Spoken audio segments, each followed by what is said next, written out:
дар вазни то 90 кило ба майдон баромаданд. ҳоло барои хушвақт Идиев имконияти хуб расидааст ки аз боло дорад ва рақибро. ин бори дуюм аст ва ҳамин шидое ки чун тарафдоронаш иброз мекунанд барои ӯ нишон медиҳанд.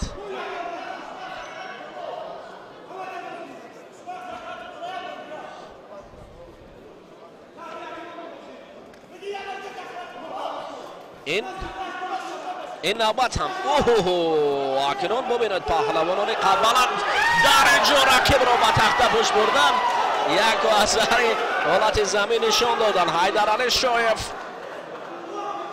як вазариро соҳиб мешавад. ҳолати асай коми нишон додан дар инҷо бояд пойро намедод. офарин хуб аст Ҳайдарали Шоев.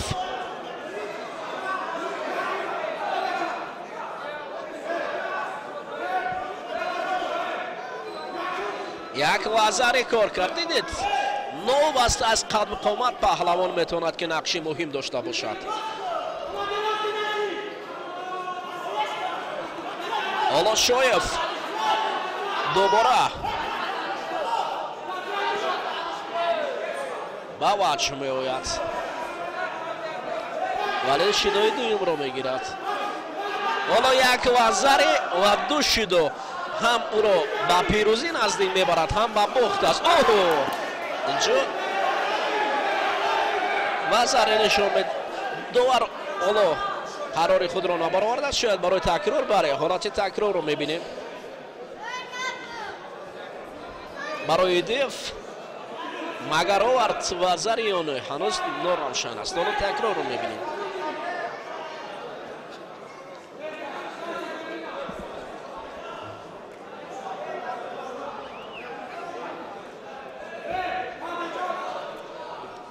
мавқеи дастро дар замин дидан дар кор аст.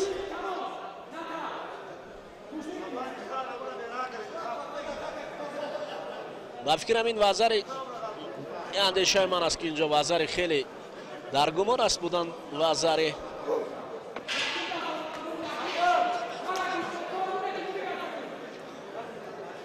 агар такя ба даст кард вале вазари ман фикр мекунам инҷо вазаре нест. бале вазаре нест.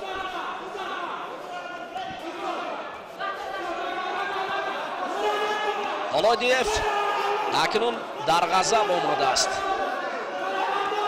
агар як бори дигар лоақал рақибро бале ин ҳолати шидод метавонад ки ба хансоки маки барад.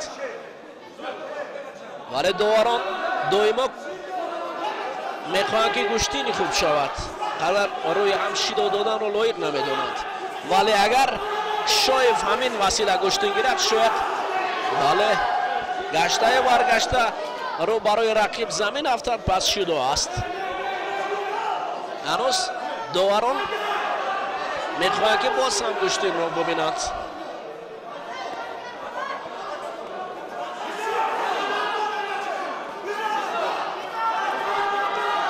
вале Шоев гӯштин гирифта намехоҳад. вале Шоев гӯштин гирифта намехоҳад. Ҳайдарали довар як бор раҳм мекунад, ду бор раҳм мекунад ва сеюм бор читу қансоки мекунад. Идиев новаста аз он ки рақиб як вазаре дошт даст боло мешавад.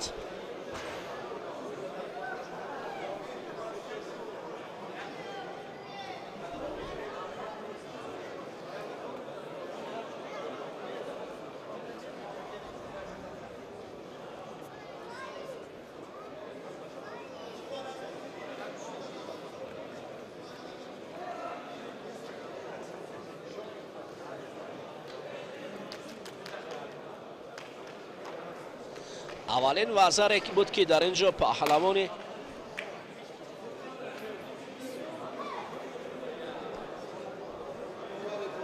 ҷудо кабир пӯшида Ҳайдарали Шоев нишон дода буданд. вале Идиев фаъол буд.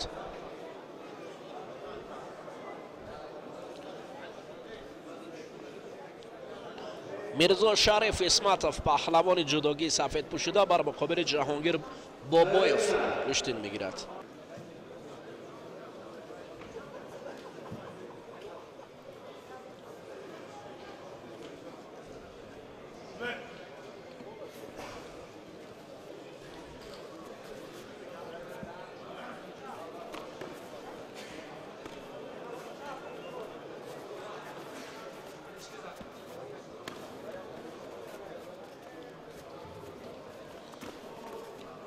акнун набардҳо дар толори муассисаи давлати мактаби ҷумҳуриявии маҳорати олӣ варзишӣ оид ба намудҳои гӯштин манеж идома дорад. дӯстони азиз, мирзо шариф исматов бо ҷаҳонгир бобоев гӯштин дорад. ду паҳлавоне ки аз оғози набарди онҳо ҳудуди 30 сония зиёдтар гузаштааст, вале табло ҳанӯз холӣ аст.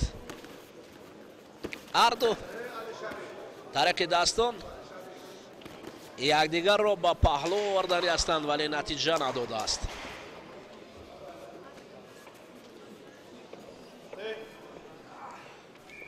нохун дар меёбад аз мирзо шариф исматов.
акнун гӯштин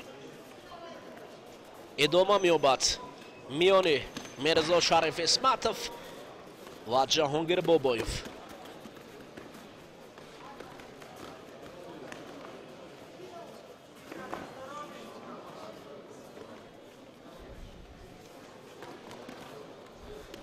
ду паҳлавоне ки хеле таҷрибаи ками гӯштин доранд, дар вазни то 90 кило қадар гӯштини хуб ҳам надоранд. дар ин вазн ман кори хусрав аламовро хуб мебинам. хусрав аламов дар даври аввал озод аст дар вазни то 90 кило, аммо муҷиб меҳробзода дар ин вазн ҳам гӯштин мегирад, паҳлавони суғдӣ аст. ҳоло бубинед акнун вилояти суғд дар гӯштини ҷудо акнун паҳлавонони ҷадидро мебарорад. дар вазни то 81 кило ҳамроз раҷабов, ҳотамбекзода сарвар мебарояд. дар вазни то 90 кило ҳам паҳлавонони суғдӣ хуб ҳастанд. яъне имрӯз боиси хурсандӣ аст ки гӯштин доманаш, махсусан гӯштини олимпӣ доманаш паҳн мегардад, махсусан дар вилояти суғд ҳам хуб мешавад. ин муҷдаи наку аст. аслан ки мактаби асосии гӯштини ҷудо, гӯштини миллӣ ҳамин шаҳри душанбе пойтахти кишвар аст, вале рақибон ҳам аз гӯшаву канори пойтахт яъне бо омодагии хуб ташриф меоранд ба мусобиқаҳои навбатӣ. махсусан мусобиқаи ҷумҳуриявӣ ин раддабандӣ аст, яъне ин метавонад ки мавқеи паҳлавонро дар ҷойҳои худ пурқувват кунад, яъне гузорад. ин як мусобиқаи ҷумҳуриявӣ аст миёни калонсолон дар мавсими соли 2022 бори аввал мешавад.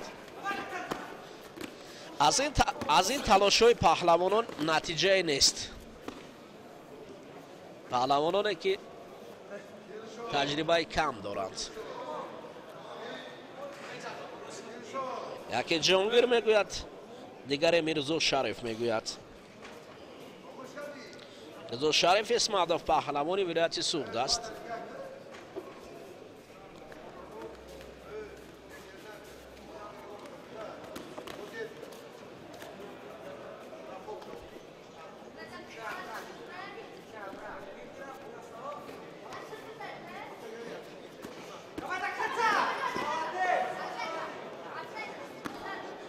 ҳолати асай коми, бале бисёр ҳолати хуб аст барои мирзо шариф исматов.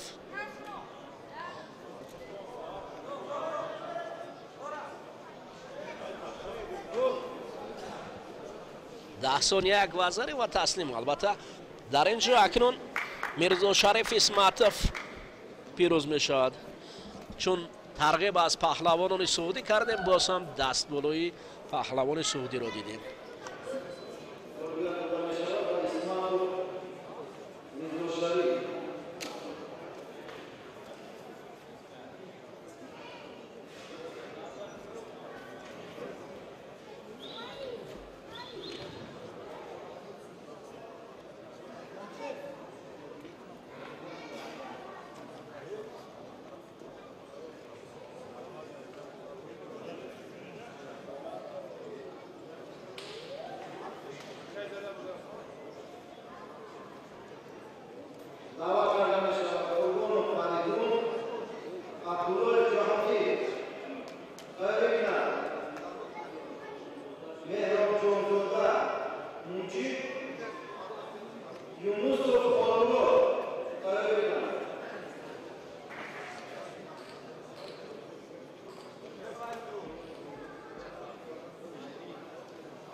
جفت نوبتی فریدون قربانوف پهلوان خطلانی جداگی سفید به بر کرده است، بر مقابل عبداللهف جهانگیر می براید.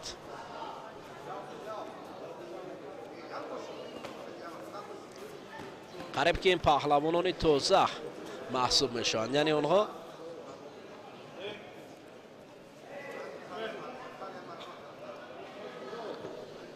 قبلا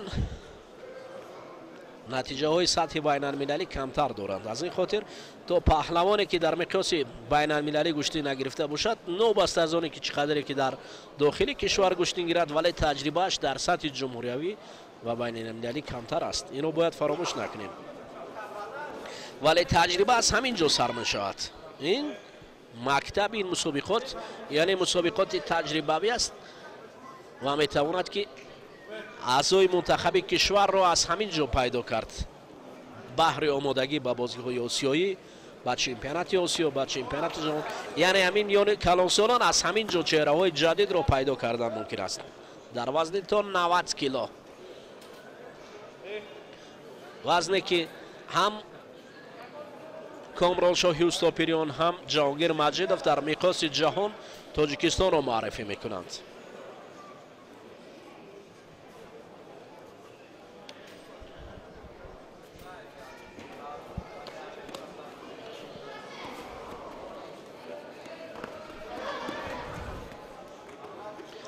فریدون با جهانگیر به توقف گشتین دارند.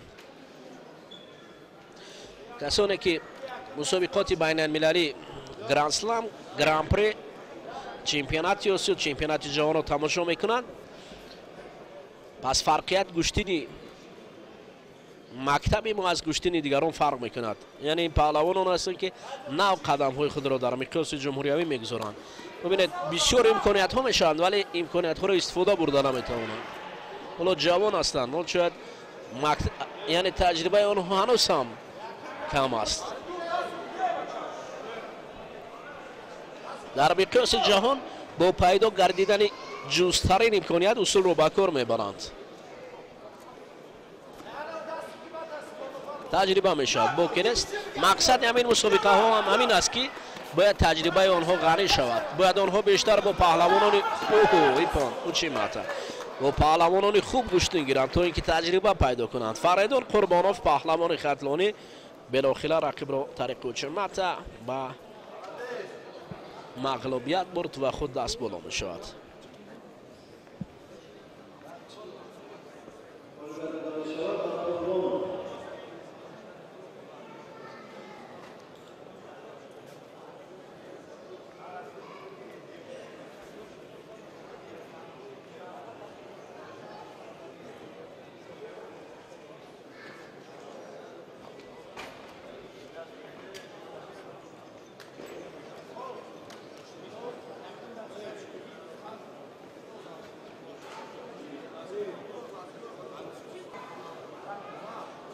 اکنون دوستانی عزیز موجب مهراب جانزاده پهلوانی که از ولایت سوخت است و فرزند یکی از پهلوانان نامدار ولایت سوق مهراب آدینه‌زاده محسوب می شود. مهراب آدینه‌یف پهلوانی بود که در مقیاس جمهوری گشتین میگرفت و از ولایت سوق به خاطرش هم مسئله مسابقات هم برگزار میگردد که حالا فرزندی و مجیب مهراب جان زاده یک تک یا جداگی سفید به بر کرده است با خالمراد یونوسوف پهلوان خاتونی گشتین میگیرد. یک و ازاره حالت اسای کامی نگاه داشتن برای مجیب شاید میسر گردد. بله مجیب با چنگال مستحکم رقیب را حالت پهلو داشتن نگاه میدارد و 10 ثانیه سپری پون میشود. تابلوی پون نشون میدهد یک وزاری با 10 ثانیه پون.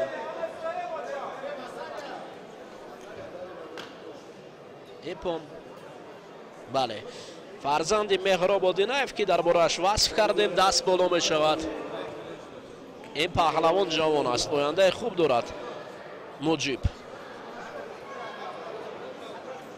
اما رقیب خسرو علموف هم رقیب شایسته او محسوب می شود.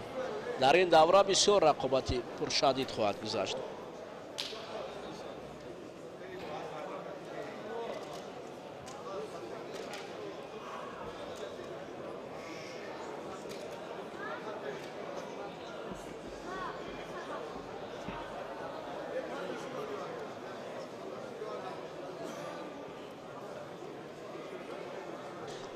اکنون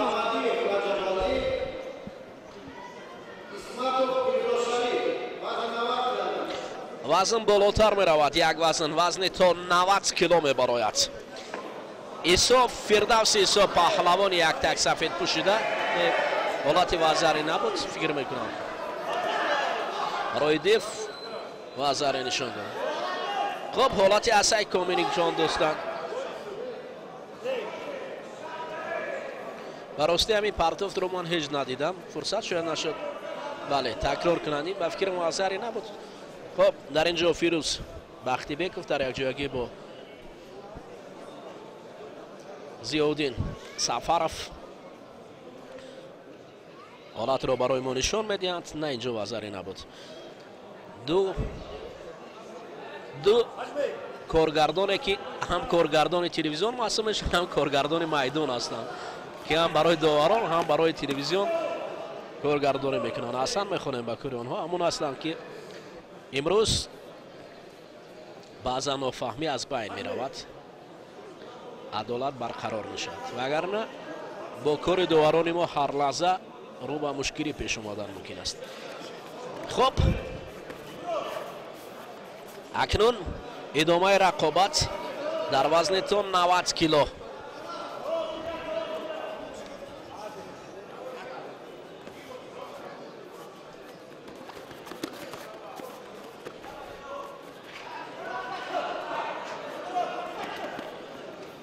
فردوسی ایسا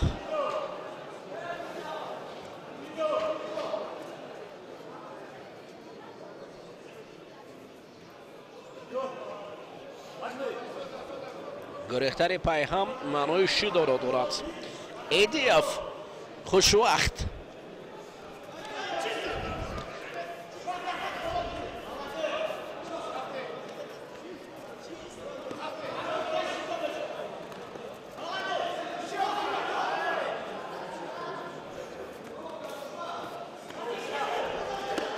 ایدیف خوشوقت رقیب را مجبور میکند این نوبت که دور رود ولی باز خود هم کم فعال میشود.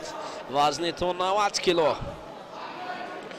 من در وزن تا 90 کیلو نبرد خسرو علموف را با مجیب مهراب زاده رقابت خیلی هم جالب میبینم.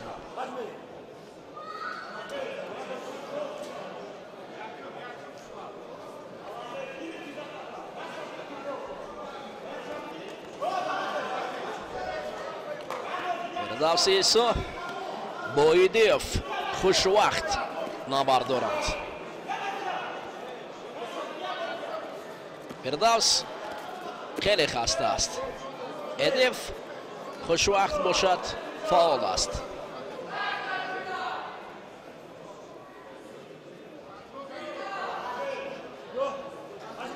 این دومین شدو است که برای ایسا فردوس نشان میدهند.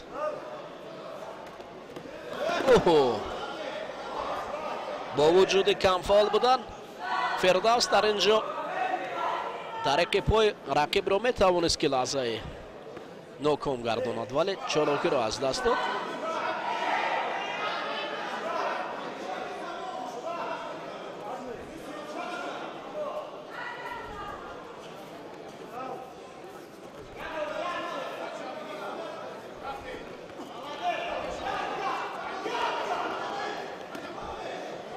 اما خوشوقت دیف امکانیت های خوب را از دست میدهد، بسیار امکانیت های خوب را از دست میدهد. همین گشتی نشان میدهد که هنوز هم تجربه اینها کمتر هستند. یعنی ببینید که فرقیت گشتین میان این پهلوانان و مخصوصا سرور حاتم‌بکزاده با عمر رسولوف را ببینید، فرقیت خیلی کلان است. معلوم است که آنها پهلوانان تجربه دار هستند، یعنی خوب گشتین میگیرن، ولی بعضا رقابت های است که به قول دیگر امکانیت های زیباتری را از دست میدهند هر دو پهلوان. هرچند یعنی فرقیت در وزن تا 90 کیلو برآمدن انکنون بعد از این ما میگیم که باید جایگزین کامرانشاه و دیگر پهلوانان نباشند، اما با این پهلوانان جایگزین کردن خیلی مشکل است برای کامرانشاه یا برای وزن تا 90 کیلو. فرقیت گشتین اینها است، گشتین اونها از زمین تا آسمان فرق میکند، ولی اینها پهلوانان جدید هستند، باید گشتین نگیرند که به مثل سرعتناکی آنها به مثل برق باشد.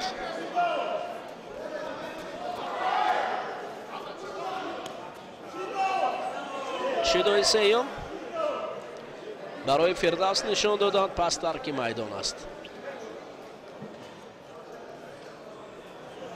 کنسا که مکه ایدیف خوشوقت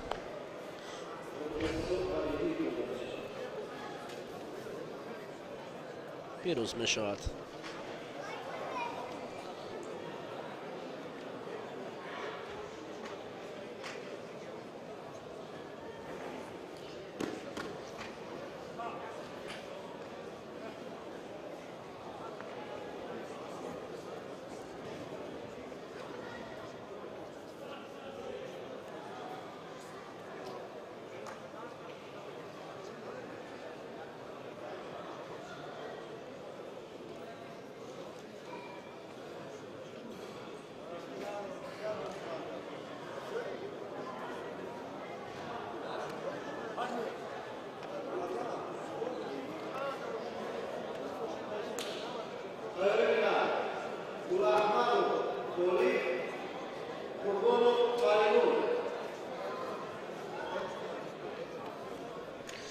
اکنون دوستان عزیز وزن تا 90 کیلو جفتی وزن می شود. محمدی رجبالی پهلوان یک تک سفید پوشیده، جداگی سفید پوشیده قد بلند با میرزا شریف اسمتوف کشتین میگیرد. پهلوان سوغدی رجبالی محمدی پهلوان خطلانی است، قدش بلند است.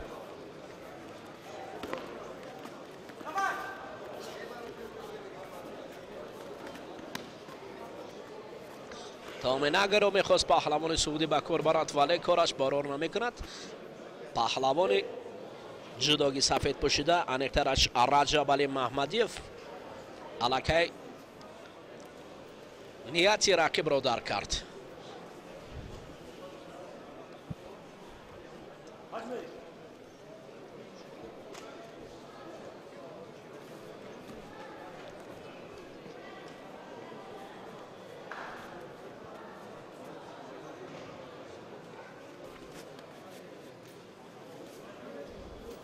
این رقابت به مثل نبرد پیشتر اونقدر رنگ و رنگ است.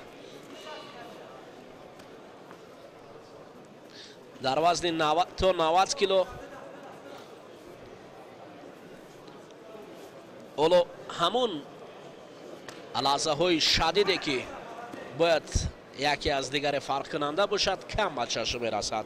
در وزن تا 90 کیلو من باوری دارم که چورین رقابت میان خسرو علموف و موجب مهراب جانزاده رو میبینیم که این نبرد آخران در دور دوم محسوب میشود. بعد از این یک رقابت دیگر است و بعد از آن خواهیم دید تو رقابت رو.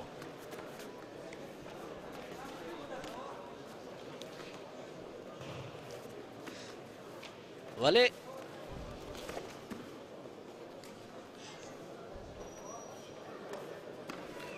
گوشتینه که در قسمت 4 یک فینالی است.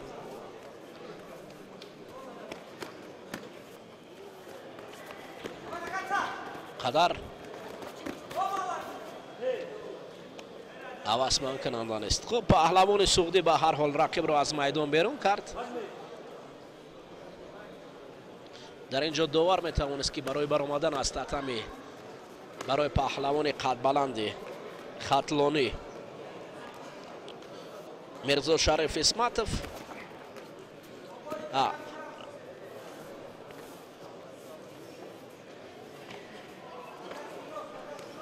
رجب علی محمدیف شدودیت.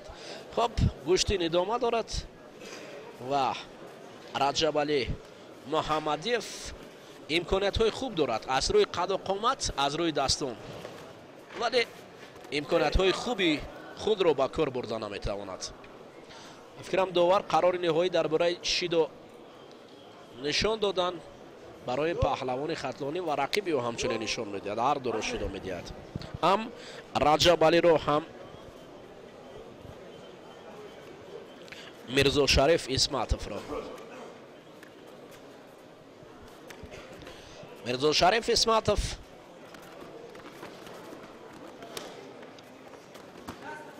این پهلوان سعودی حالا جهل این دویم بار است که رقیب را از منطقه اساسی میبرارد.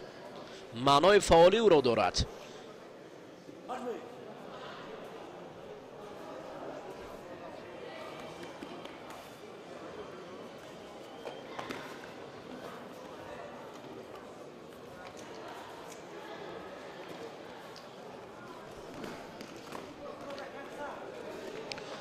اکنون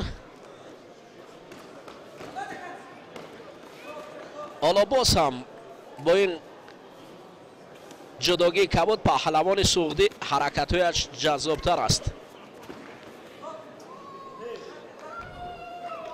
برای رجب علی محمدیف که قد بلند دارد در مقابل رقیب اونقدر قوی نیست.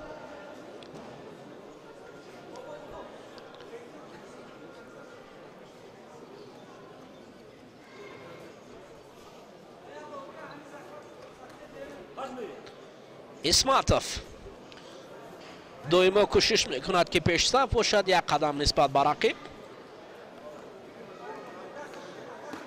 جهد و کوشش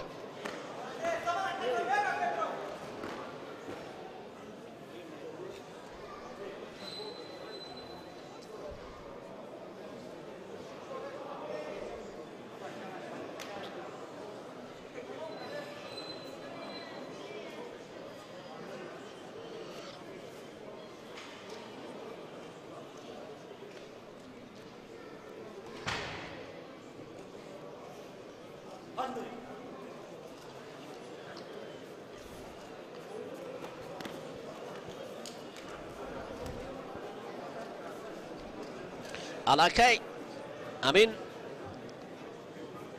موجی مخلصی هواداران انگشتین بار دیگر از رقابت شدید نبردها نشان میدهد. اگر مخلصان هم بسیار کردان و کنجکاو هستند، آنها از ما خوبتر بعضن از مخلصان خوبتر میدونند که کدام گوشتین شایسته کفگوبی است و کدام گوشتین کدام نبرد خیلی ضعیف است.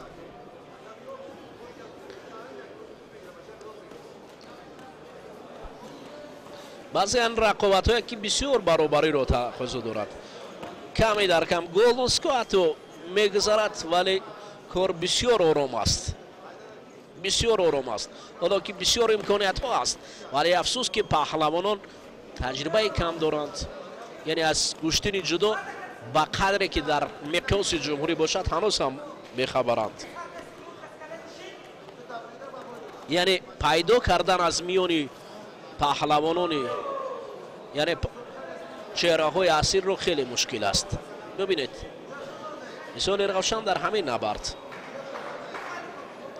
رجب علی محمدیف خستگی خود را در مقابل رقیب نشان میدهد. داور شدای دوم را برای نشان داد و ادامه نبرد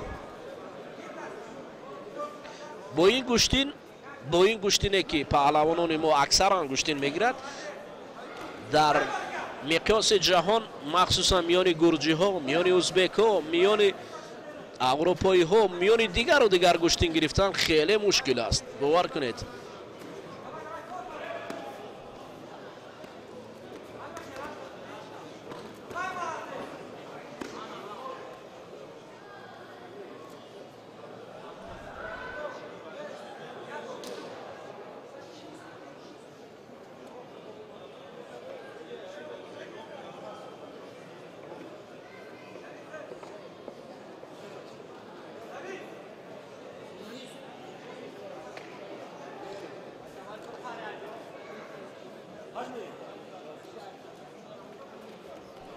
ادامه نبردی بسیار آرام، نبرده که حرکت ها کم در کم است، نبرده که با این قد و قامت باید از آسمان به زمین فرود آید، ولی افسوس که با این قد و قامت با این حرکت ها هیچ عمل اجرا نمیشود. یکی از دیگری گریبان میدارد و دیگری از آستین یک دیگر، ولی افسوس که گولدنسکا هم با گذشتی قریب 3 دقیقه در مجموع 7 دقیقه نزدیک 7 دقیقه ولی 7 دقیقه که اطراف یکدیگر چرخ میزنند.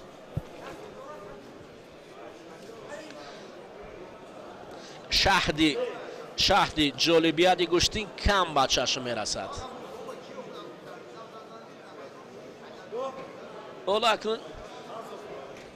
بله برای پهلوان سفید پوشیده باید بر وقت خانسوکی ما که میدونم ترک میدونم. خب دوستان عزیز اکنون اسمتوف میرزا شریف به دور منبعه را شد.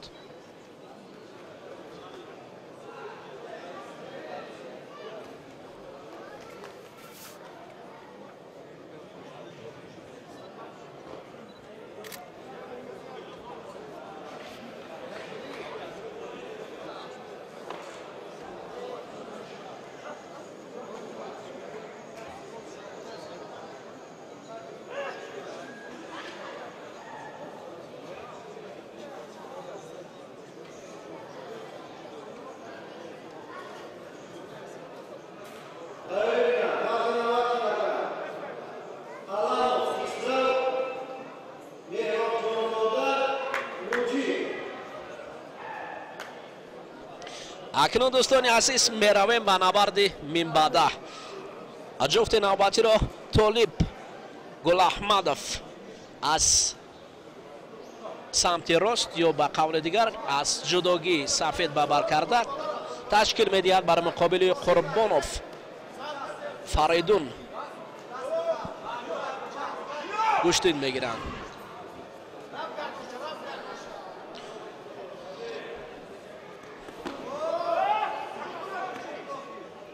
ببینید شاید بعضی از نفرها بگن که شاید بیشتر با کمبودی ورزشکاران رو میبیند ولی صورتناکی هنوز کم به چشم میرسد. وقتی که صورتناکی باشد از اول نبرد رقابت معلوم است که چه خیلی گوشتین میشود. خب شاید این عملها رو طالب گل احمدوف بر مقابل فریدون قربانوف نشان دهند.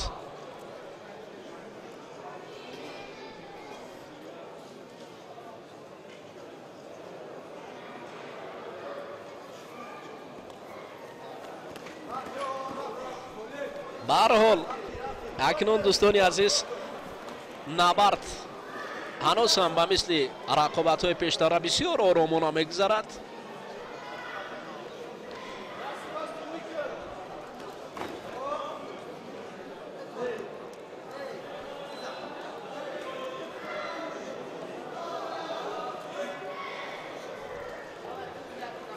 ولی دوستان عزیز من نبرد این بالا رو برای شما رقابت خیلی جالب میدونم. علاموف با مهراب جانزاده گشتنی خوب خواهند گرفت.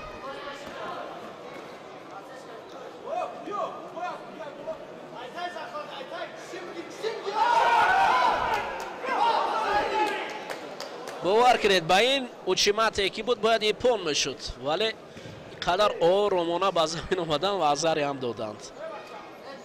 قربانوف فریدون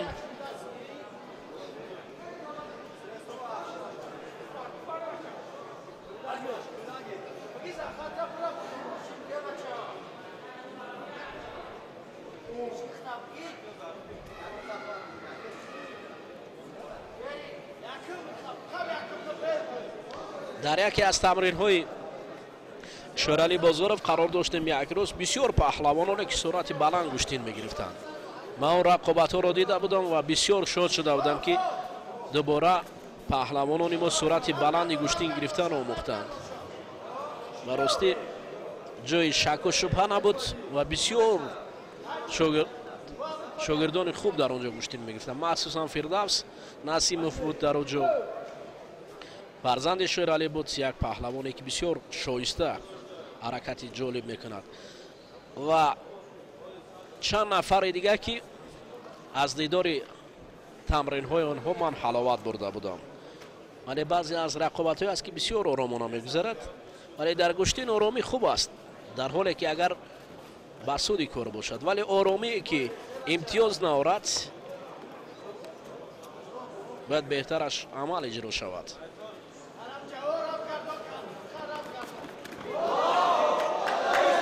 ایپون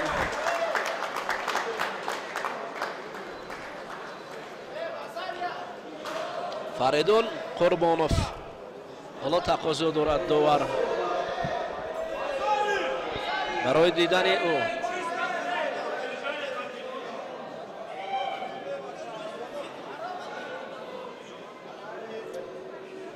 داور مرکز ایپون نشان داده است.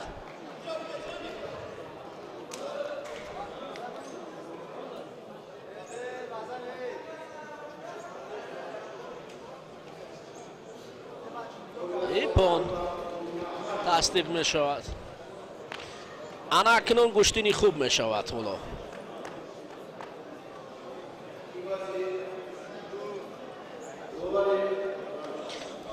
خسرو علاموف پهلوانی که شهر وحدت را معرفی می کند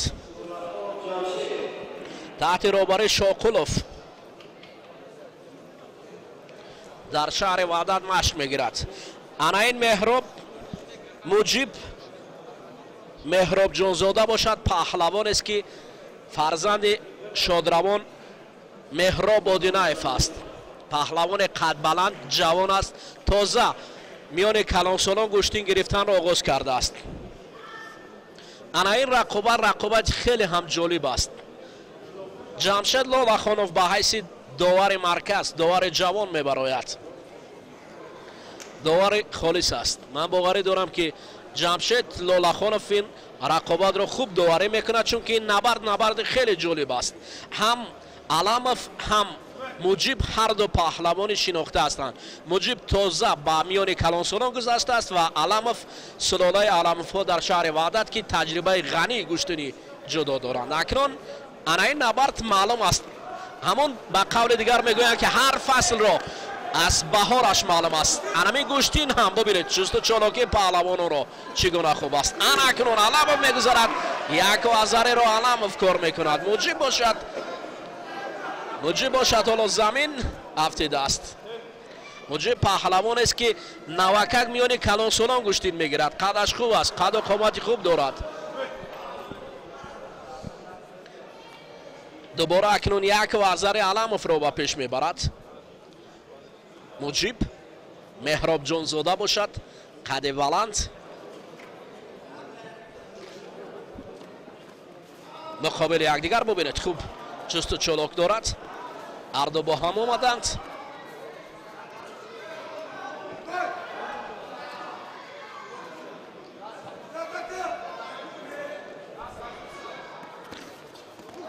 خسرو علاموف کوشش میکند که مجیب را از маркази майдон барорад ва муҷиб бубинед. офарин хусрав аламов хеле шоиста кор кард. муҷиб ҷавон аст, ояндаи хуб дорад.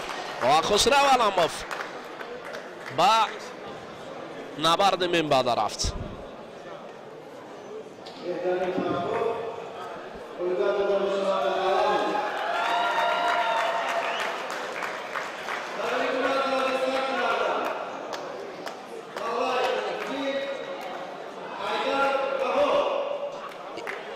як бори дигар ҳолати такрорро мебинем. дар ин ҷо хусрав аламов бисёр моҳирона дар замин кор кард ва тавонист ки рақибро шикаст диҳад. дӯстони азиз, ман боварӣ дорам ки аз ин рақобатҳо аловат бурдед, махсусан дар вазни то 90 кило рақобати хусрав аламов бо муҷиб меҳробҷонзода хеле ҷолиб ва шоиста гузашт.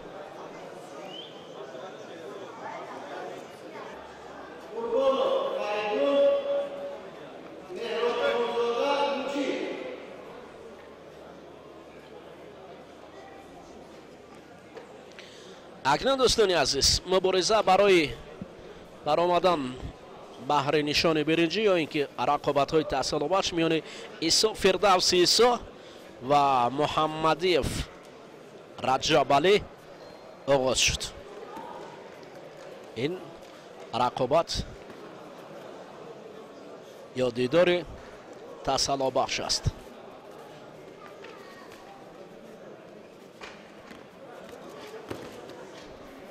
чиматаи раҷабалӣ муҳаммадиев каме дигар боқӣ монда буд ки барои ӯ пирӯзӣ орад ва рақиб замин нишаст, барои ӯ аввалин шидоро нишон хоҳад дод.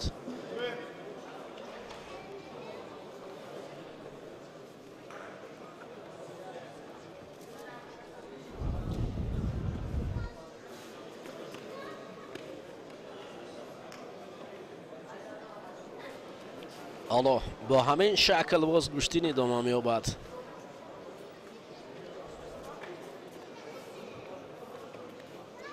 натиҷае нест.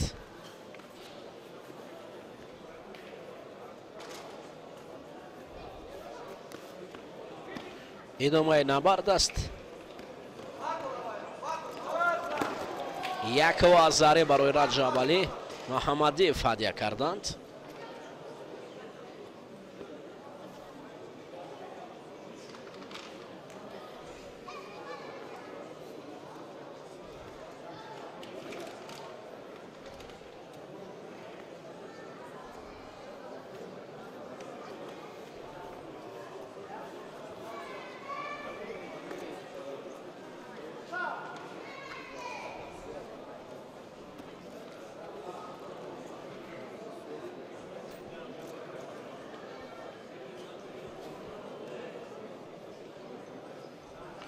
ҳоло дар ҳолати асайкоми нигоҳ доштан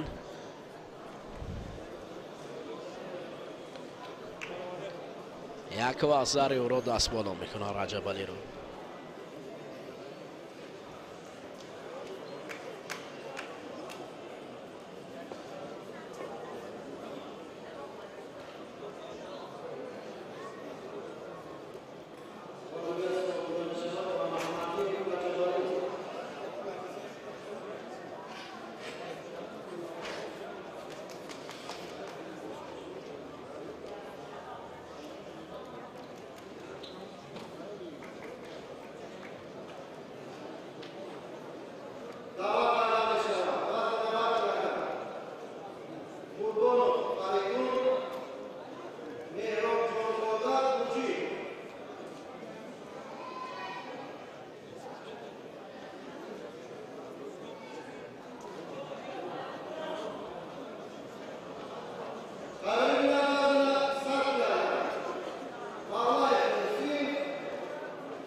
اکنون دوستان عزیز مبارزه میان قربانوف در وزن تا 90 کیلو با مهراب جان موجیب مهراب جان برای رقابت های تسلابخش ادامه دارد. اینجا ما از هنر موجیب مهراب جان زاده سخن کردیم. پهلوان بسیار قد بلند خوبی گشتین جدا میگرفتگی است. او امکانیت دارد برای نشان برنجی تلاش خواهد کرد اگر در این دیدار دست بالا شود. شکستی او از دستی خسرو علموف بود. خسرو علموف پهلوان تجربه دار بود.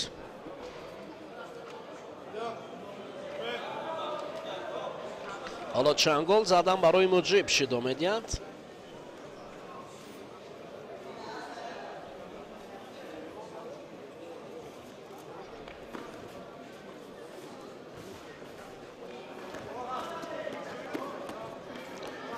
حرکت های پهلوانان با جانب یکدیگر زیادتر است.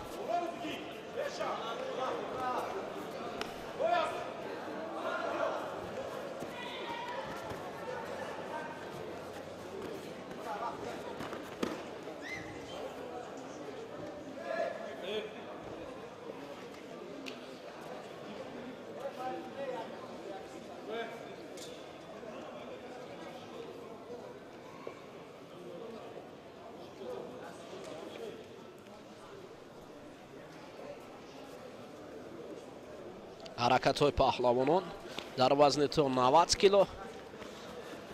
موجب هجوم میکند. موجب پهلوان است که ما بالاتر قید کردیم درباره دستاوردی و فرزند یکی از سابق پهلوانان شادروان مهراب آدینایف است. مهراب آدینایف در منطقه ولایت سوخت بسیار گشتنی خوب میگرفت که مسئله به خاطرش گشتین هم برگزار می شود.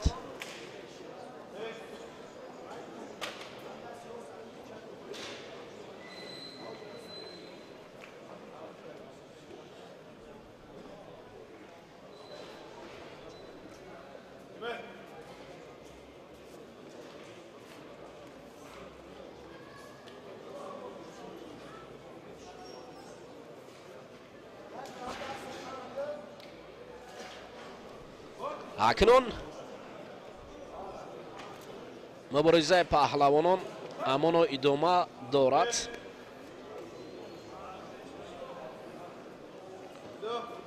به هر دو پهلوان شدای دویم را هم نشان میدهد داور مرکز. حالا از این جفت کسی برای نشانی برنجی را پیدا کند هنوز ناروشن است. ولی موجب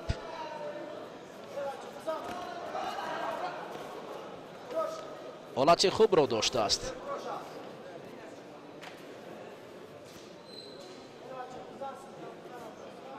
موجب حالت خوب داشته است.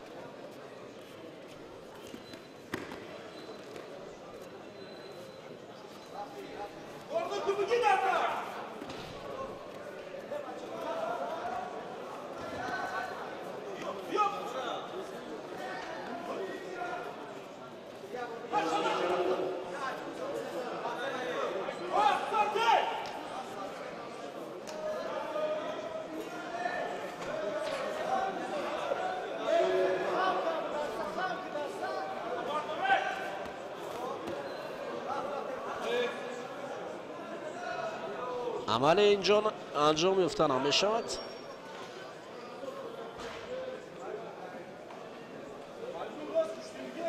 گشتین یک رنگ می رود میان قربانوف و مهراب جان زاده موجب.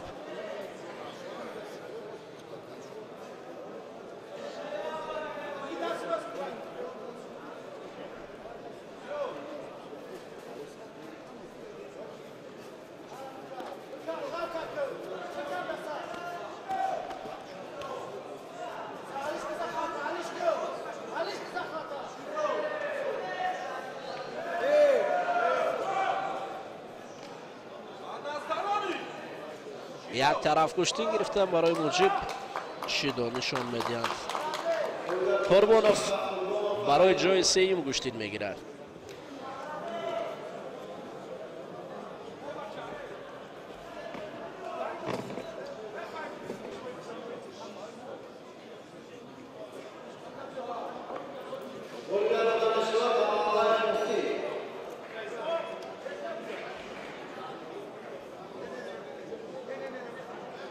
малаев дӯстони азиз дар вазни то 100 кило акнун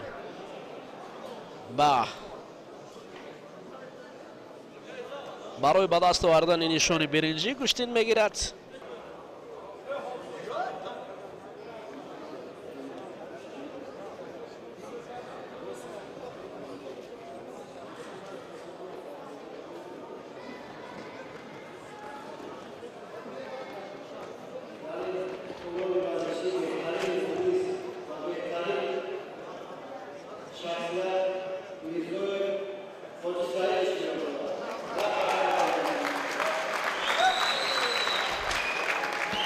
мирзоев саид чун дар инҷо ба хотираш каф кӯбидан яке аз нафароне ки болотар мо дар бораи ӯ гуфта будем, фарзанди ӯ муҳаммад мирзоев.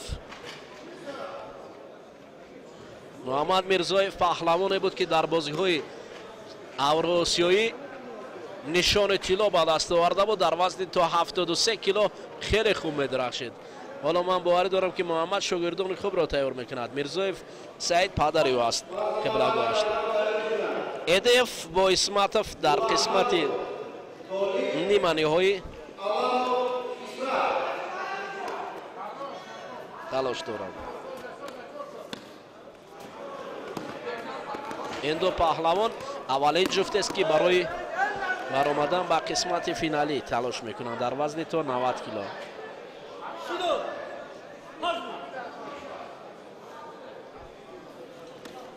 барои исматов аввалин шидоро нишон додан барои мирзошариф исматов. ин дуюми паҳлавони суғдӣ аст ки барои баромадани қисмати финалӣ талош мекунад. сарвар ҳотанбекзода хуб дурахшид дар вазни то 81 кило, вале Ҳориёба Умар аз рӯи қарори доварон хуб набуд. то ҷои ман сарварро хеле хуб дидам дурахшашро. бовар кунед, ман барои кори ҳунари сарвар ҳотанбекзода ҷои сухан нест. хеле хуб куштин гирифт.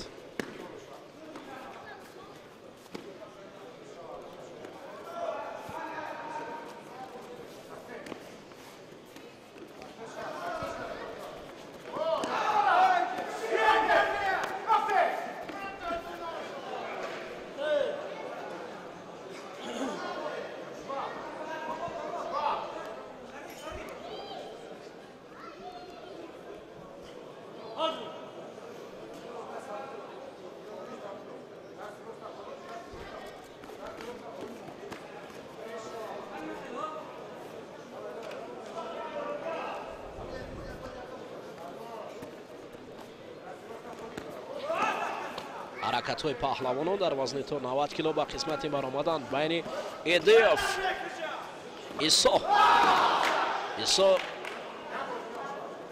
эдеев бо исматов бисёр муборизаи хуб бурда истодаанд. ҳолати асаи куми исматов метавонад ки замин нигоҳ дорад. на пои рақиб бол омадааст. вале барои мирзошариф исматов имконияти хеле хуб буд то замин рақибро нигоҳ дорад. асаи коми ҳолати нигоҳ доштани рақиб зери чангол.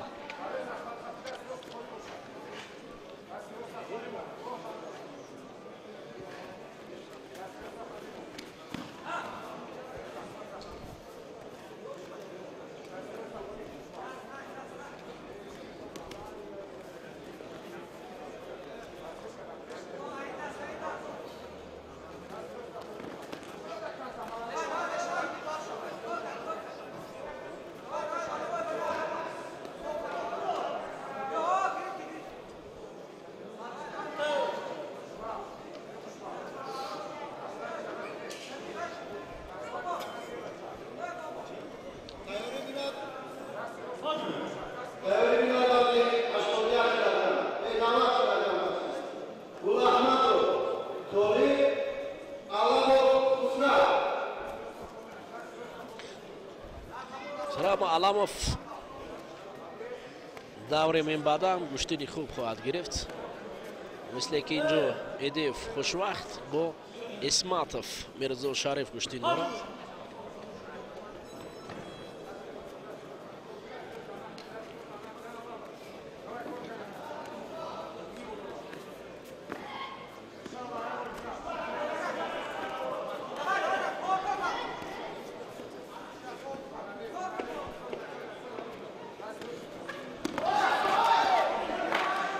نه اینجا وازاری نبود ولی هجوم‌های پیوسته ایدیم خوشوقت شایسته تحسین هستند.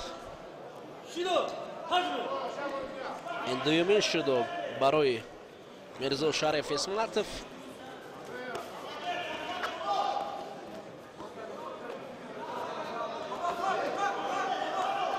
اما کاری که با شد جان بس می شود اونقدر شوق و رغبت ندارد. باید با از اول طرفدارانش با میرزا شریف برای ایده خوشوقت میگفته که یک مرتبه دیگر برای شدون ولی هوای اضافه بود که مجبوران رقیب را از مرکز تنها داد و این بسیار داور کاری خوب کرد به نظر گرفت و برعکس برای او ایدیف شده دادند. حالا یک طرف کشتین گرفتن اینجا ولی گذراندن برای اسماتوف شده سیر حاصل کرد.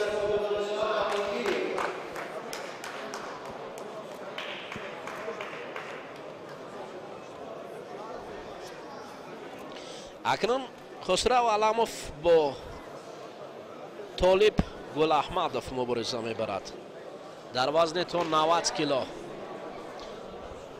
در نبرد دومی نیمه نهایی.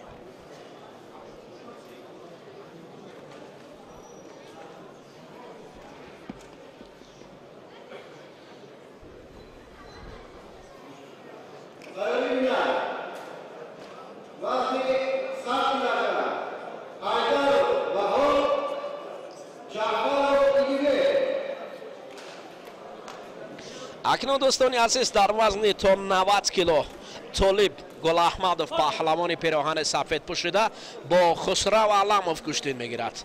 خسرو علاموف پهلوان بسیار چست و چالاک است و طالب گل احمدوف باشد و هم با قسمت نیمه نهایی را خط گرفته است. حالا که کشتین رو میبینیم طالب گل احمدوف یک پیروزی دارد و خسرو علاموف هم با یک پیروزی به دوره نیمه نهایی رسیدند. اولین شیدا را برای طالب نشان دادند. حالا خسرو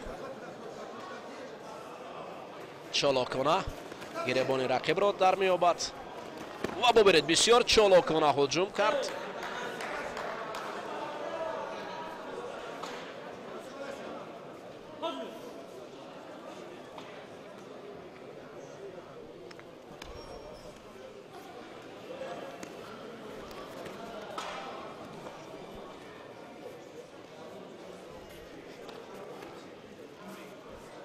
پای هم کشتین گرفتن بسیار عالی است. خسرو علاموف بسیار پهلوان نامدار است که در تحت رهبری شاقلوف مشق ورزی میکند. در شهر وحدت جایزه دار و غالب چندین مسابقه است، مخصوصا در کشتن سامبو در مسابقه های آسیایی درخشیده است. گریبان چپ و راست داشتن. ببینید خسرو علاموف بسیار هجوم خوب کرد و رقیب از هجوم های راست دارد ولی دور می رود. طالب خود را کنار می برد. کنار بردن طالب خود را به معنای فعال بودن خسرو علاموف است. در کشتن سامبو خسرو علاموف در آسیا درخشیده است. در کشتن جدا در جام پرزیدنت جمهوری تاجیکستان مقام سوم را کسب کرده بود. ببینید حالا خیلی خوب پشت رقیب مانع میگذارد و رقیب را از میدان میبرد. این معنای شیدای دوم را دارد.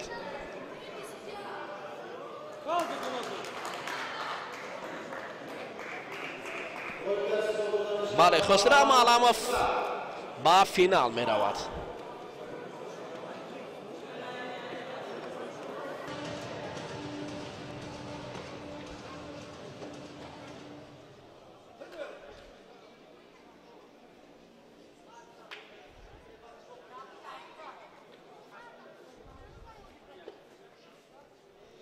مبارزه ورزشگران اکنون برای مدال اول برنجی وزن تا 90 کیلو شروع شد. محمدیف پهلوانی که خلعت سفید دارد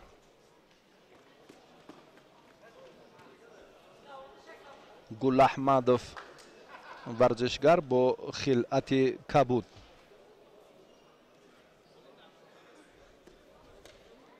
محمدیف پهلوانی که در سبقت 4-1 نهایی شکست خورد، بعدا در واخوری تسلا بخش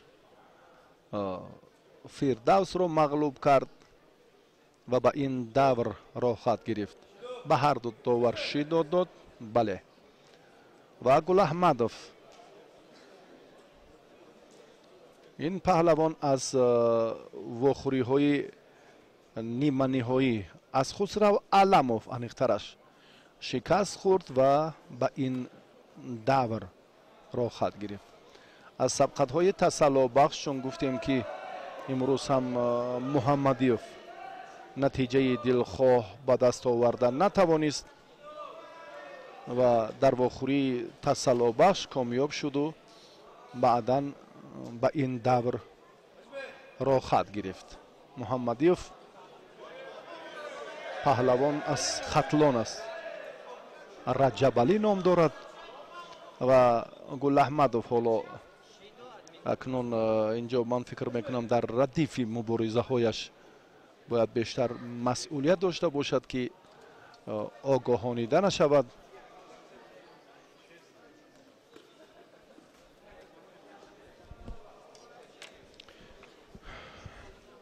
در ابتدا داور اشاره کرد که اینجا هم مجازات نیست و بعدا در این سمت یگان اصلاح هم مشاهده نکردیم.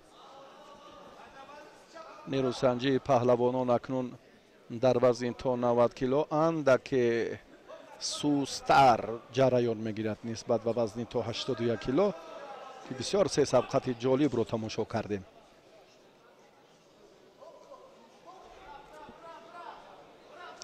رجبالی پهلوان خوتلان امکان دارد که وضعیت را مشکل تر سازد، یعنی رقیب را باز هم تسلیم نماید، بوغی کند با اون ترتیبی که حالا ما میبینیم. اما این کار ورزشگری خوتلان خوب اجرا کردن نتوانست و گل احمدوف باشد برعکس بود. گل احمدوف امکان داشت و محمدیف در روند تلاش هایش رجبالی الان حرکت جالب را یا یگان اصول را اینجا منظور نکرد که شایسته توجه باشد. ورزشگری خوتلان با لباس سفید است. گل احمدوف اکنون یک توجه دیگر میکند، اما از گریبان از پشت از بالا انا همین طور باید خوب تر دارد، این را خوب میداند. ببینید وقتی که از بالا رقیب را از پشت سر یا نزدیکتر به کمربند خوبتر میدارد، آنگاه فرصت باز هم برای دلخواه عمل جالبتر میشود، بهتر میگردد. رجبالی شیدو گرفت، نتیجه نیست. برگه های زرد هم اینجا برابر شدن.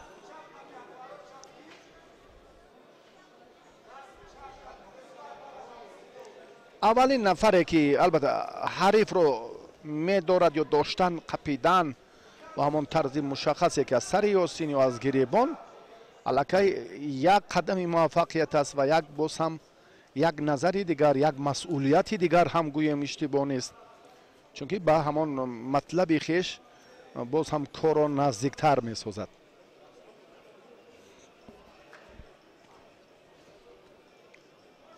گل احمدوف هر دو رقیبان نابابند. ببینید یکی طرف راست گوشتین میگیرد گل احمدوف، رجبالی محمدیف باشد برعکس اکنون ثانیه های آخرین وقتی اساسی است. داور هم اینجا جدی نظارت میکند و اصلا در ثانیه های آخرین نیروسنجی ما هم در مسابقات گرند اسلم گرند پری کم میبینیم که به ورزشگران شی داده‌اند. این همچون یک عنعنه هم هست یا یک عنصر یا یک عامل دیگری تسکین بخشنده کاری پهلوانان گفتن ممکن است. وقتی اضافه اکنون شروع می شود.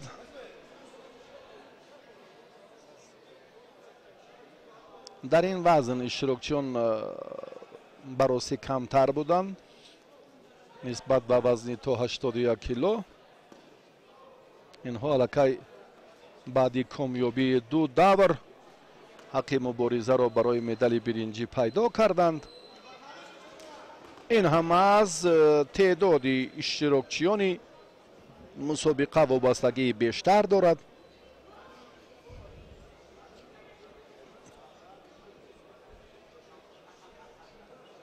محمدیوف قامتش بلندتر اندکی اما برخورداری بسیار عنصر بسیار عامل ها در سمت حرکت های کناری راست ورزشگر باید خوب به نظر رسد، ولی چنین نیست. از بالا داشتن چون گفتیم در خصوصی خیلی حرکت جالبی پهلوانان یک زمینه میگذارد.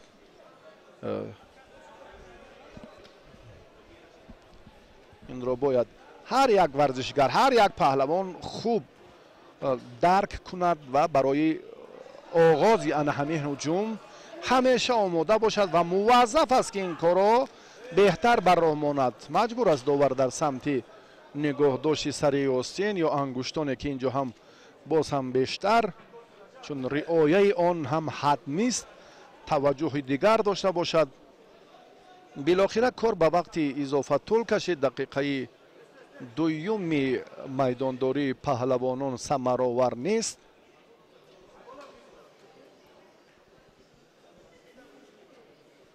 رجب علی هراسانه گوشتین میگیرد. گریبان را دارم یا ندارم، انا همین دو دلگیش از قیافهش معلوم است. در گوشین یک عنصری خیلی با موفقانه این هراس نداشتن است. وقتی ورزشگر هراس دارد قدرت و نیروی خود را خوب و ملکش را به نشان دادن نمیتواند. وضعیت انا همین طور بله.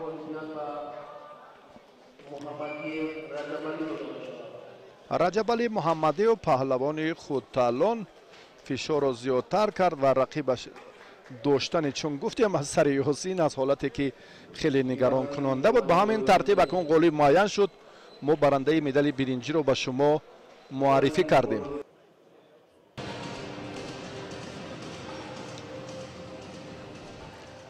توجه میکنیم به مدعیان دیگر، به پهلوانانی که حالا برای مدال دوم برنجی تلاش می‌ورزند. قربانوف ورزشگری خلعت سفید داشته از ناحیه یاوان است.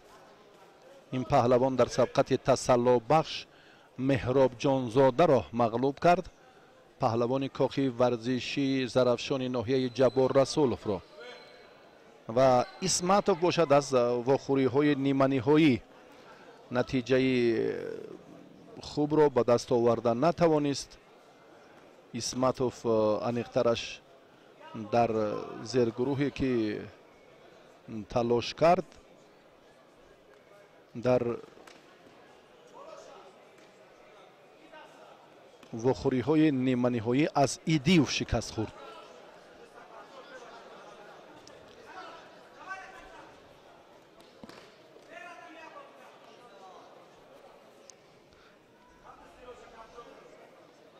حالا میبینیم که جهد و تلاش در مبارزه ورزشگران خیلی خوب است نسبت به رقابت اندکی پیشتر سامان یافته. جفتی دیگری همین وزن که برای مدال برنجی تلاش کرد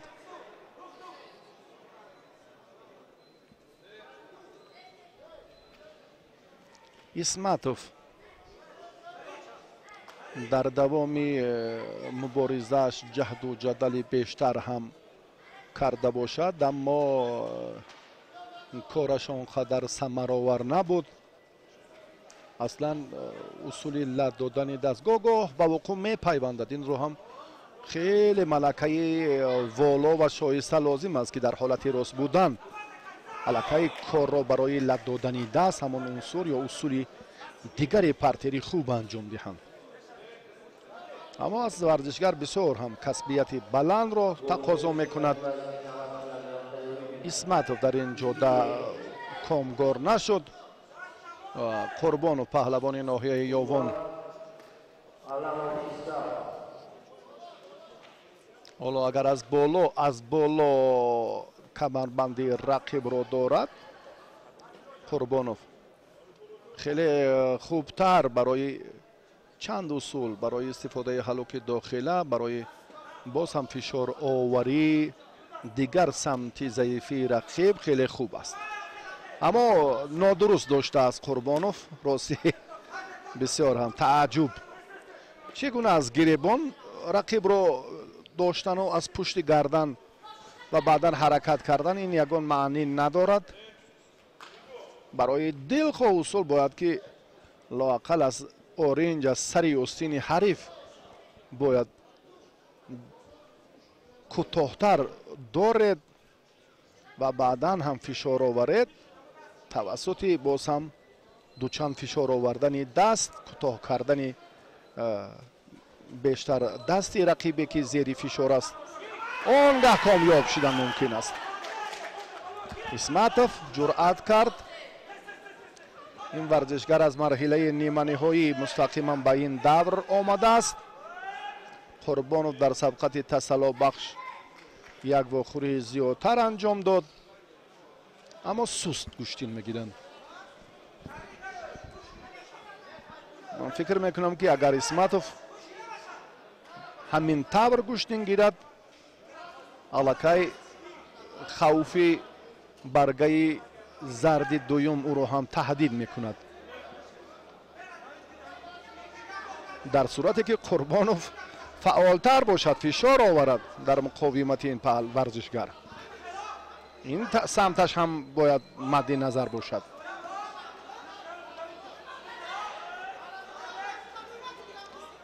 ана ин маротиба Қурбонов хеле боақлона кор кард. ҳам дастро ва ҳам аз боло боз ҳам рақибро на ин тараф аввалан хуб оғоз кард, аммо баъдан иштибоҳ намуд. ҷои махсуси худро дорад. ҳаракатҳои бефоида, беасос, бенатиҷа албатта боз ҳам зиёновар ҳам ҳастанд. акнун Қурбонов шидо гирифт.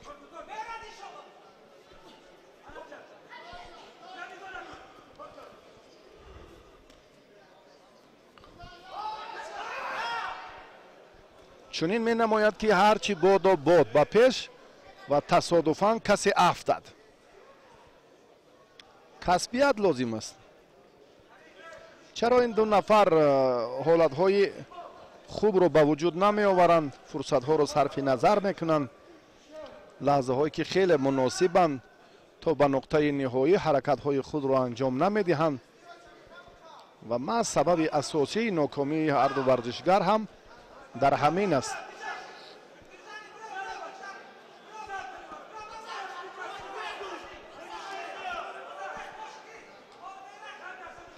ҳолати нигоҳ дошти ба тахтапушт ба миён наомад, вақт анҷом ёфт.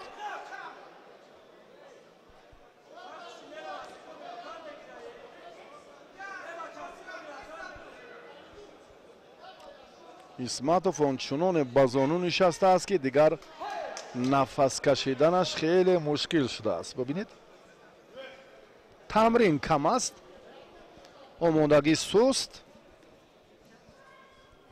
машқҳои мавсимӣ сабаби ана заифии паҳлавонон дар майдон мешавад.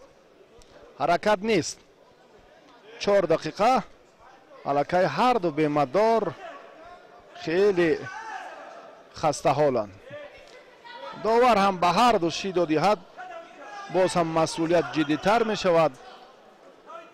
شاید کار رنگی دیگر گیرد. ببینید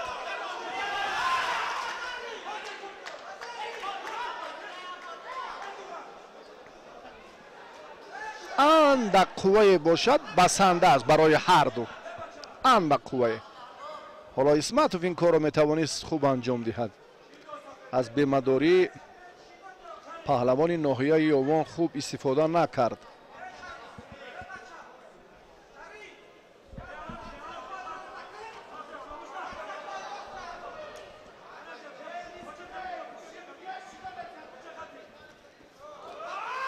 اوه حلال ایپون در وقت اضافه است خواه و ناخواه و زری است ایپون است. الکی نتیجه معلوم شد و در نهایت هم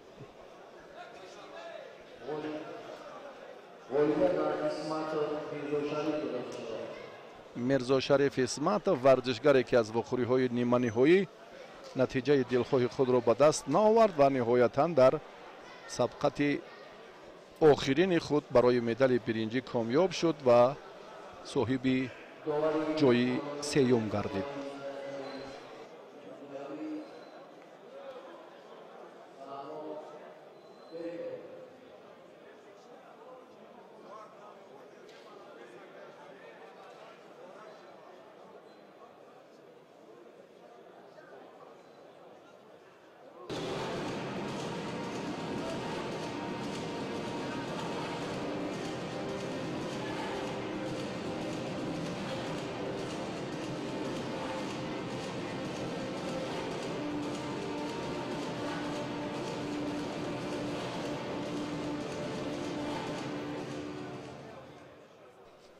خوشبخت ایدیوف ورزشگری قامت بلند سفید پوش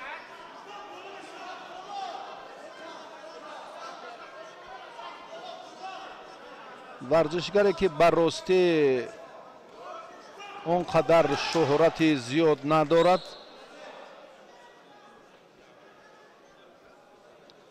طبق اطلاع مربیش که این ورزشگر نوکک از فدراسیون روسیه به تاجیکستان اومد و میخواهد که باز هم فعالیت خود را در منبعد در هیئت منتخب جوانان ادامه دهد.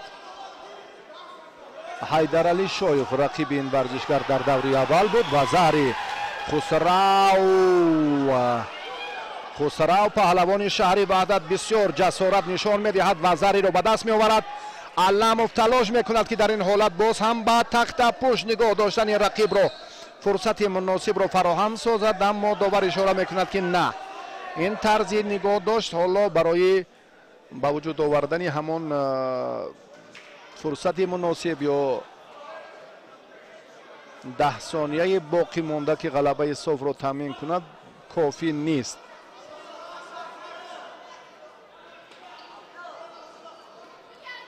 علموف قامتش پستر است اما بسیار جسارتش خوب است. ورزشگر شهری وحدت با خلعت کبود است، بسیار هم در جهد و تلاش در کوشش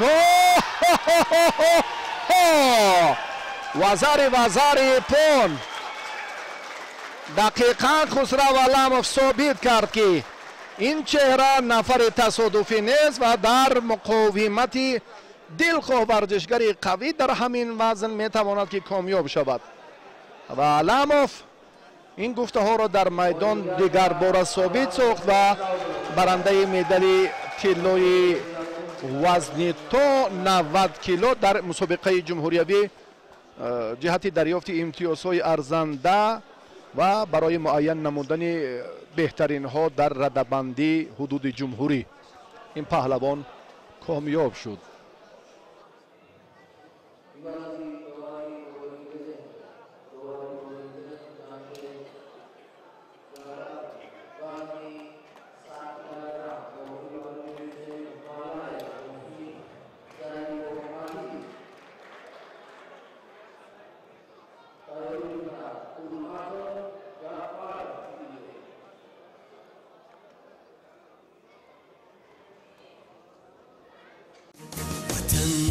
جلال و بشانت قسم با پاکی رودی روانت قسم با کوه و با دشت و با دامانی تو با مرغی بلند آشیانت قسم که جان و تنم را فدایت کنم همه هستیم را با پایت کنم که جان و تنم را فدایت کنم همه هستیم را با پایت کنم قسم قسم به نامت قسم ای وطن وطن وطن به نامت قسم ای وطن